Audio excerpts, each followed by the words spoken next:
Price நாள் கர்த்தருக்கு ஸ்தோத்திரம். ஜெபம் பண்ணுறதுல பார்த்தீங்கன்னா பல்வேறு வகைகள் உண்டு. உபவாசத்து ஜெபம் பண்ணுறது, கண்ணீரோடு ஜெபம் பண்ணுறது, அதிகாலை ஜெபம் பண்ணுறது. இப்படி ஜெபம் பண்ணுறதுல பார்த்தீங்கன்னா ஜெபத்தில் முக்கியமான பங்கு வகிக்கிறது முழங்கால் ஜெபம்.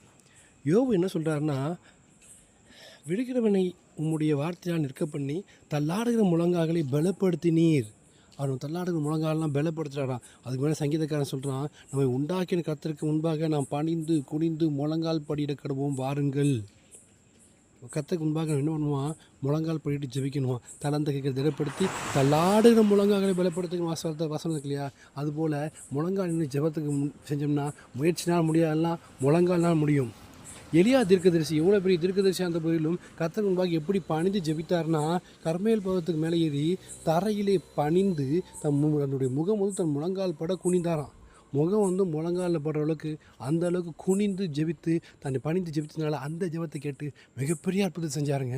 இதோட பெரிய விஷயம் என்னென்னா, தானியேல் சிங்கக்கவிக்கு தப்பிக்கிறது. தானியேல் என்ன பண்ணாராம்? ராஜாவை தவிர யாரையுமே பணியக்கூடாதுன்னு சொன்ன போதிலும் அதை பற்றி எதுவுமே கவலைப்படாமல் எருசலேமுக்கு நேராக முன்பு செய்தது போலவே தினம் 3 வேளை தேவனுக்கு முன்பாக முழங்கால் படியிட்டு ஜெபம் பண்ணி சோத்திரம் பண்ணினான். கர்த்தர்கிட்ட எப்பேற்பட்ட தடைகள் இருந்த போதிலும் கர்த்தர் சமூகத்தில் அவன் என்ன பண்ணான்னா, முழங்கால் போயிட்டு முன்பு செஞ்சது போல் 3 வேளை முழங்கால் போட்டு ஜெபம் பண்ணதால் அது கிடைச்ச ஆசீர்வாதம், சிஞ்சக்கவின்னு தப்பிக்கப்பட்ட அந்த ஆசீர்வாதம்.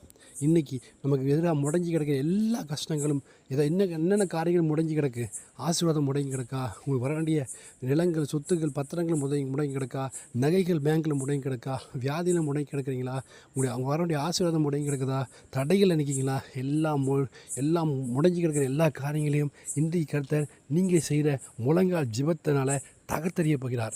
தடைகளை நீக்கப் போகிறார். எல்லா தடைகள் நீக்கி போட்டு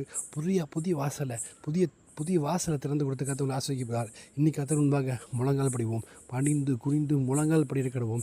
முழங்கால் படி ஜெபத்தை கர்த்தர் நிச்சயமாக கேட்பார், அங்கீகரிப்பார். தடைகள் நீங்கப்படும். இன்றைக்கி ஜெபம் பண்ணி முடிவு பண்ணுங்கள். அட்லீஸ்ட் 1 மணி நேரமாவது நேரு முழங்கால் நின்று கர்த்தரை ஜெபம் பண்ணுவேன், அந்நிய பாஷை பேசுவேன், வேதத்தை வாசிப்பேன்னு சொல்லி ஜெபம் பண்ணி ஒப்பு கூட ஜெபம் பண்ணுங்கள். கர்த்தர் வாழ்க்கையில் எல்லா தடைகள் நீங்கி போட்டு மிகப்பெரிய ஆசீர்வாதத்தை உங்களை பலப்படுத்துவார். ஆமென். God bless you.